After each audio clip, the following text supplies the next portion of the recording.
আল্লাহ পাক দণ্ডাদেশ সম্পর্কে ফৌজদারি কিছু বিধান দিয়েছেন, যেমন চোর চুরি করলে বন্ধুগণ, আমাদের দেশে মনে হয় চুরি হয় না। যুবক ভাইরা মন খারাপ করেন, এটা ওই আম চুরি, ডাব চুরি, কলা চুরি, লিচু চুরি, এসব চুরি না, এটা বড় চুরি। আমার বন্ধুগণ, এই একটা আইন যদি দেশে থাকতো তাহলে আমরা কি দেখতাম?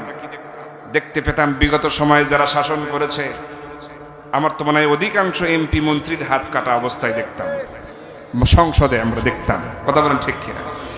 কিছু কিছু কিছু কিছু এমপি মন্ত্রী তো দুই হাতই কাটা থাকতো, বোঝা যেত এই তো সব চুরি করছে। 1 টাকা 2 টাকা না, হাজার হাজার কোটি টাকা। একটা মানুষের চলতে কত টাকা লাগে? হাজার হাজার কোটি টাকা, তাও দেশে না, দেশের বাইরে। এমনি দেশে অভাব অনটন হয়, এমনি গরিবের কষ্ট হয়, এমনি খেটে খাওয়া মানুষের জন্য এত কষ্ট, বাজারে গেলে না বিশ্বাস ওঠে এমনিতেই। এগুলো তো আপনাদের বোঝানো যাবে না, এটা কোন দিক দিয়ে কি হয়। দেশের অর্থ যখন এভাবে পাচার করে, তাহলে এরা কি চোর না? বলেন তো, চোর কিনা? এদের বিধান কি কাটতে হবে? হাত কাটতে হবে। আমার বন্ধুগণ, খেয়াল করুন,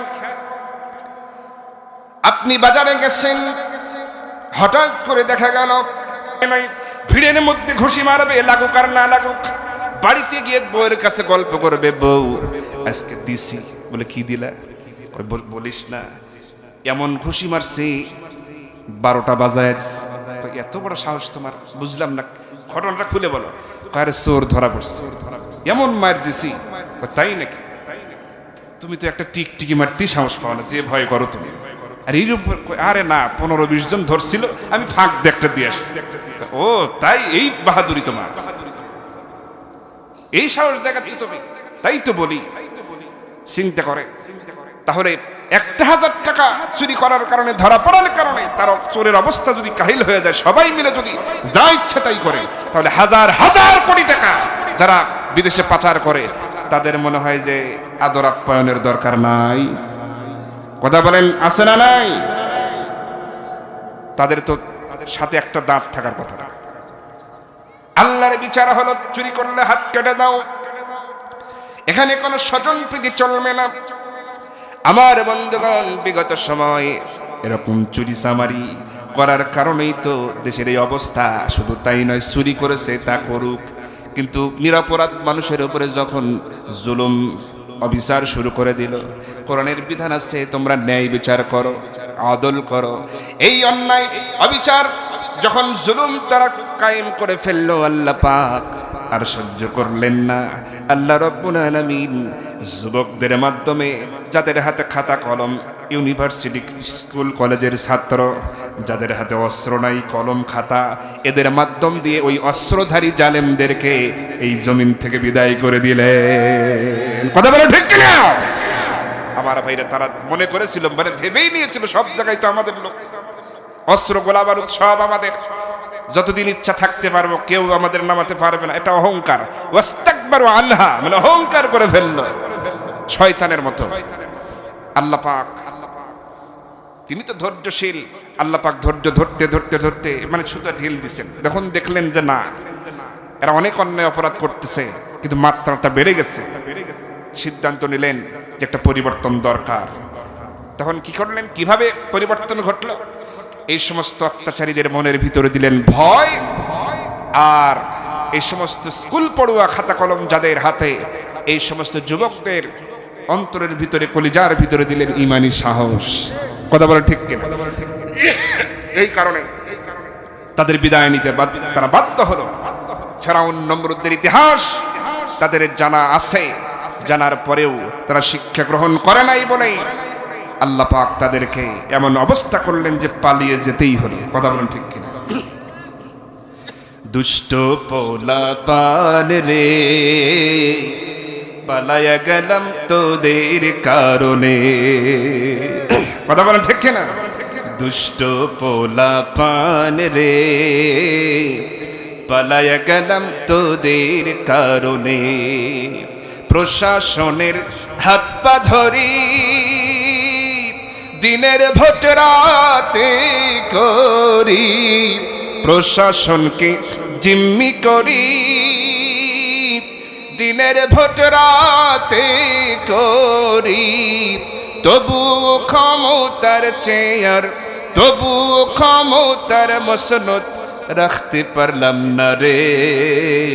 পালায়া গেলাম, সবাই বলেন, পালায়া গেলাম তোদের কারণে, দুষ্ট পোলা পান রে। পালায়া গেলাম, সোনা দানা টাকা কড়ি, ডজন খানিক ব্রিফ কেস ভরি, সোনা দানা টাকা কড়ি,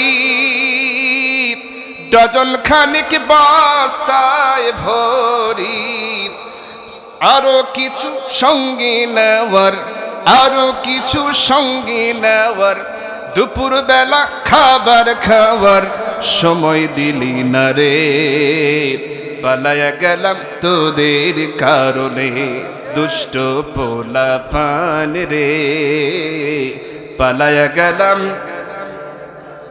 দফায় দফায় জুলুম করি,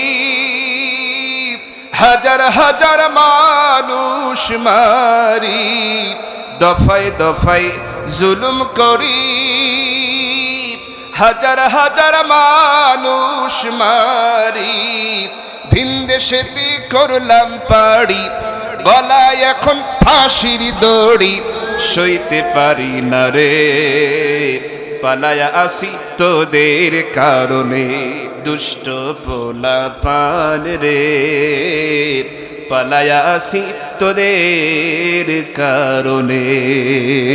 কথা বলা ঠিক কিনা? আমার ভাইরা অনেকে হয়তো কষ্ট পাচ্ছেন, মন খারাপ করছেন, কিন্তু তারা যা করেছে এটা যদি আপনার সাথে করতো, আপনার ছেলের সাথে করতো, আপনার ভাইয়ের সাথে করতো, তাহলে বুঝতেন যে তারা কতটা জঘন্যতম অত্যাচার অনাচার করেছে। আমার বন্ধুগণ, এটা তো কমই বলা হয়েছে। আমরা সবসময় জুলুমের বিরুদ্ধে, অন্যায়ের বিরুদ্ধে বলবো। কথা বলেন ঠিক কিনা? সে যদি আমার বাবাও হয়, সে যদি আমার ভাই হয়, আমার আত্মীয় হয়, আমরা সম্পর্ক দেখব না, অন্যায় করলেই আমরা তার বিরুদ্ধে দাঁড়িয়ে যাব। কথা বলেন ঠিক কিনা? আমার বন্ধুগণ খেয়াল করুন, তাহলে চোর চুরি করলে হাত কেটে দাও বিধানকার, আবার মদ পান করলে ৮০ বেত্রাঘাত লাগাও, এটা কার বিধান? আমার বন্ধুগণ, শাসন চলছে হযরত ওমর ফারুক রাদিয়াল্লাহু তাআলা আনহুর। এটা হচ্ছে হযরত ওমর ফারুক রাদিয়াল্লাহু তাআলা আনহুর শাসন আমল। হঠাৎ করে যুদ্ধের দামামা বেজে উঠল এবং মুজাহিদদের তিনি পাঠায় দিলেন মিশর রাজ্যে। কোন রাজ্যে বলেন? মিশরে পাঠালেন যুদ্ধের জন্য। ওই সময় মিশরের দায়িত্ব পালন করছেন হলো আমর ইবনুল আস রাদিয়াল্লাহু তাআলা। এমন সময় এই মিশরে যখন মুজাহিদের দল যুদ্ধের জন্য মিশরে হাজির হয়ে যায়, তারা এবার তাবু গাড়ে। তাবুগুলো এমন ভাবে গাড়লো, একটার পাশাপাশি আর একটা, এরকম করে লাইন ভাবে তারা তাবু গাড়লো। যুদ্ধের ময়দানে তাবু গেড়ে যুদ্ধের জন্য তারা অবস্থান নিয়েছেন। আমার বন্ধুগণ, এর জন্য কয়েকদিন অবস্থান করা লাগলো তাদের। হঠাৎ করে একদিন সকালবেলায় এই মুজাহিদদের ভিতরে একজন এসেছেন, তিনি হলেন আমিরুল মুমিনিন হযরত ওমরের ছেলে, নাম হলো তার আবু শামা। এই আবু শামা হঠাৎ করে একটা তাঁবুর মধ্যে সকালবেলায় প্রবেশ করলো। সকালবেলায় প্রবেশ করে তাঁবুর ভিতরে খুঁজতেছে পানি খাবে, পানি খাওয়ার জন্য খুঁজতেছে, পানি কোথায় পাই। পানি খাওয়ার জন্য তাঁবুর মধ্যে পানি খুঁজতেছে তন্ন তন্ন করে। হঠাৎ করে একটা পাত্রের ভিতরে তিনি নজর করলেন এবং ঢাকনাটা তুললেন। এ দেখেই বুঝতে পারলেন, অনুমান করলেন এটা পানি জাতীয় কিছু হবে। এবার দেখতে পেলেন যে এটা রংটা অন্যরকম হয়ে গেছে, কালারটা আলাদা হয়ে গেছে। এটা পানি না, মনে হয় এটা মদ হবে অথবা নাবিস। আচ্ছা হলো মদ, একটু খাই, তৃষ্ণা তো নিবারণ করি। এই মনে করে আমিরুল মুমিনিন হযরত ওমর ফারুক রাদিয়াল্লাহু তাআলা আনহুর সন্তান একজন মুজাহিদ যুদ্ধরত অবস্থায় হযরতে ওমরের সন্তান আবু শামা, তার মনের মধ্যে কথা কিন্তু এসেছে এটা মদ হতে পারে, খাই নাই। এবার তিনি পান করলেন। এই মদ পান করা মাত্রই তার কথাগুলো কেন যেন এলোমেলো হয়ে যায়, একেবারে কথাগুলো অগোছালো হয়ে যাচ্ছে। যার সাথে কথা বলছেন কথাগুলো ব্যালেন্স থাকছে না, একটু উল্টা পাল্টা হয়ে যাচ্ছে, তার সেন্স কাজ করতেছে না।